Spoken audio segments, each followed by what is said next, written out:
Hello, it is the 18th Friday after Pentecost, and our reading today is out of Matthew chapter 6, verses 7 to 15, the Lord's Prayer.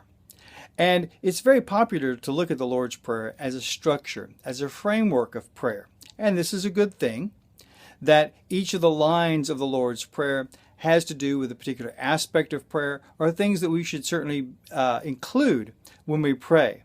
That we pray that hallowed be your name, that we spend time worshiping God, that we pray that God's kingdom come on earth as it is in heaven, that we ask for those things that we need, our daily bread, and that we make sure that our heart is right toward our brothers and sisters, toward others. So we ask that we forgive our trespasses, that God forgive our trespasses as we forgive those who trespass against us.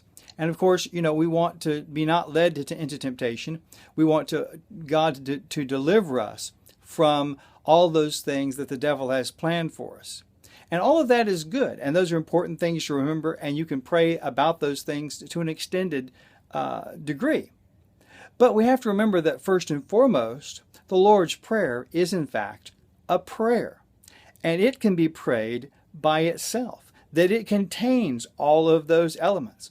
And as Jesus said, we don't have to think that we're going to be heard for our much speaking.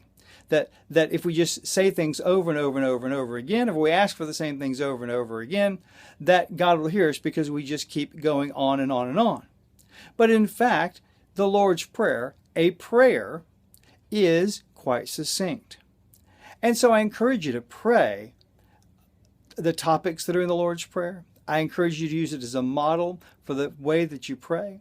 But I also encourage you to pray the Lord's Prayer, to use Jesus' words, because Jesus said, when you pray, say. And he was giving them exact words to say. And given that those are Jesus' words to say when you pray, I encourage you to pray those words. I encourage you to pray around the framework of the Lord's Prayer, but perhaps conclude your prayers, or perhaps begin your prayer time with the Lord's Prayer itself. That prayer, Jesus' prayer that he gave to his disciples and so that he gave to us, is powerful itself. I encourage you with that word today, and I look forward to seeing you tomorrow.